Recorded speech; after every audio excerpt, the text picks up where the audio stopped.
કે સાહેબ અમને ઉઠાવીને ડિટેન કર્યા છે। અમે કોઈ આતંકવાદી નથી, અમે શિક્ષકો છીએ। જો આપની સરકારમાં ચાલતું હોય તો આ વ્યાજબી નથી। સાહેબ લોકશાહીમાં સંઘર્ષ ના હોય, આ જગ્યાઓ પર ટેટ અને ટાટ પાસ થયેલા વિદ્યાર્થીઓની કાયમી શિક્ષક તરીકે ભરતી કરો। આજનો દિવસ શિક્ષણનો રહ્યો છે, કારણ કે આજે ઘણી બધી ગુજરાતમાં જગ્યાએ શિક્ષણને લઈ અને આંદોલન વગેરે કરવામાં આવ્યા છે। એ પછી વિદ્યાર્થીઓ હોય, એ પછી વાલીઓ હોય કે શિક્ષકો હોય, તમામ લોકોએ શિક્ષણને લઈ અને અવાજ ઉઠાવ્યો છે।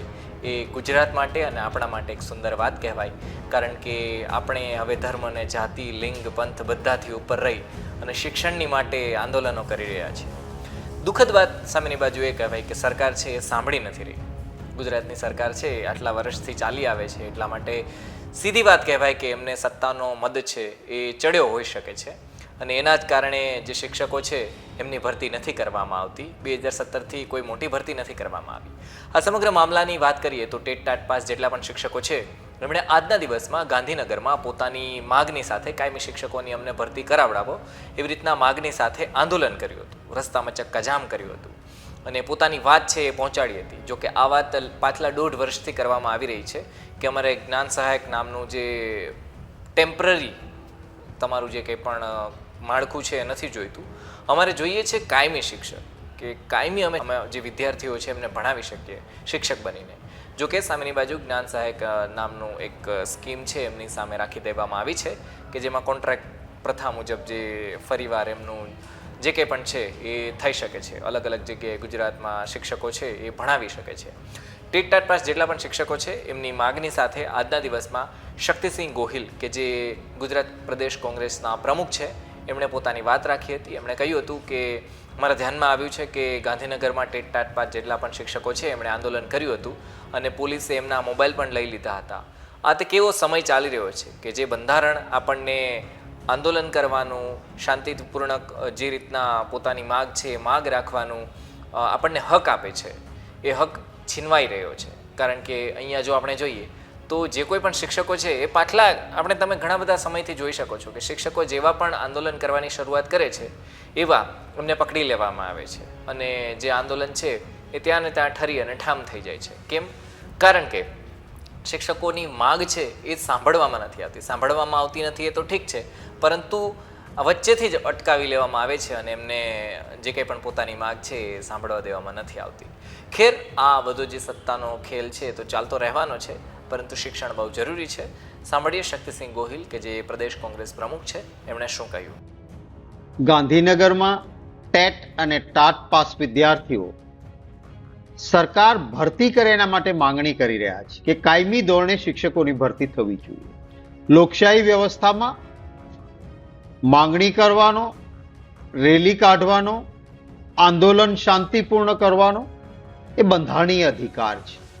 મને અત્યંત દુઃખ છે કે આપણા ગુજરાતના એ યુવા સાથીઓ જેને ટેટ અને ટાટની પરીક્ષા પાસ કરી છે અને જેઓની માંગણી છે કે અમારી કાયમી ધોરણે શિક્ષકો તરીકેની ભરતી થવી જોઈએ, સામા પક્ષે સરકારમાં પુષ્કળ શિક્ષકોની જગ્યાઓ ખાલી છે। કોઈ જ્ઞાન સહાયક કે ટેમ્પરરી શિક્ષકથી ના તો શિક્ષકને સંતોષ મળે, ના ભણનાર વિદ્યાર્થીઓને સંતોષ મળી શકે। એક વ્યાજબી માંગણી કે ભાઈ ટાટ અને ટેટ પાસ થયેલા વિદ્યાર્થીઓની કે અમને કાયમી શિક્ષક તરીકે ભરતી કરો। ચૂંટણી પહેલા આજ સરકારે, કારણ કે મતો લેવાના હતા એટલે વાત કરી હતી કે 15 જૂન સુધીમાં આ બધી ભરતીઓ કરી દઈશું। હવે 15 જૂનના બદલે આજે 18 જૂન થઈ તો આ યુવાનો માત્ર ગાંધીનગરમાં રજૂઆત કરવા માટે ગયા અને ગાંધીનગરમાં રજૂઆત કરવા જાય આપણા જ ગુજરાતના યુવાનો એ કોઈ આતંકવાદી નથી। આ ધોમ ધકતા તાપમાં દીકરીઓ પણ છે, એમાં કેવી રીતે એની સાથે વર્તાવ કરવામાં આવ્યો છે મેં જોઈ કેટલીક વિડીયો, કેટલાક સાથીઓના, યુવાનોના મને ફોન પણ આવ્યા કે સાહેબ અમને ઉઠાવીને ડિટેન કર્યા છે। અમે કોઈ આતંકવાદી નથી, અમે શિક્ષકો છીએ। અમારા ફોન આંચકી લેવામાં આવ્યા છે અને બેરહેમીથી અમારી સાથે વ્યવહાર કરવામાં આવી રહ્યો છે. હું વિનંતી કરીશ ગુજરાત રાજ્યના માનનીય મુખ્યમંત્રીશ્રીને કે આ પ્રકારે જો આપની સરકારમાં ચાલતું હોય તો આ વ્યાજબી નથી. તાત્કાલિક માનનીય મુખ્યમંત્રીશ્રી આપ સૂચના આપો, જે પણ પોલીસ સ્ટેશનોમાં ને જુદી જુદી જગ્યાએ જે યુવાનોને ગોંધી રાખ્યા છે એમને તાત્કાલિક પોલીસની રિયાસતમાંથી મુક્ત કરવામાં આવે. મારી બીજી માંગણી છે કે એમના સાથે સંવાદ કરો. સાહેબ, લોકશાહીમાં સંઘર્ષ ના હોય, પ્રશ્ન રજૂ કરવા આવે એની સાથે સરકારે સંવાદ કરવાનો. હું આજે જ વાત વિરોધ પક્ષમાં રહીને કરું એમ નહીં.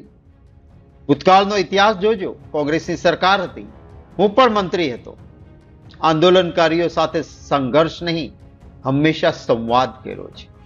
ચ5 સુધી એટલે કે સચિવાલયના મુખ સુધી ઉપવાસ કે આંદોલન કરવા આવનારને આવવા દેવામાં આવતા હતા. એટલું જ નહીં, છાંયડો અને પાણીની વ્યવસ્થા સરકાર કરીને આપતી કે અમારી સામે આંદોલન કરવું હોય તો અમારી એટલી ફરજ છે કે તમને છાંયડો અને પાણી આપીએ. આજે શું કરીએ છીએ આપણે ગાંધીનગરમાં? ગાંધીનગરની અંદર પેસવા નહીં દેવાના, ગાંધીનગરની બહાર જ રોકી રાખવાના. કોઈ આંદોલનકારી આવે તો ડિટેન કરીને જાણે કોઈ આતંકવાદી આવ્યો હોય એમ પોલીસ ઉઠાવીને લઈ જાય, એના મોબાઈલ આંચકી લેવાના. આ શું લોકશાહીમાં વ્યાજબી છે?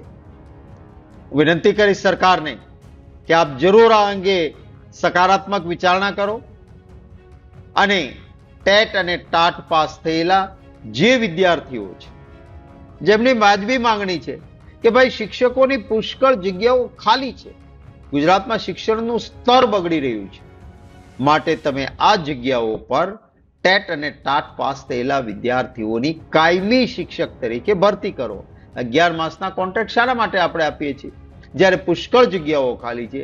આપણને ખબર છે સરકારને મહેકમની મંજૂર થયેલી કાયમી જગ્યા છે, તેના ઉપર કોન્ટ્રાક્ટ 11 મહિનાનો શા માટે? તાત્કાલિક કાયમી શિક્ષકો ભરવાનો નિર્ણય કરે સરકાર, એવો હું અનુરોધ કરું છું.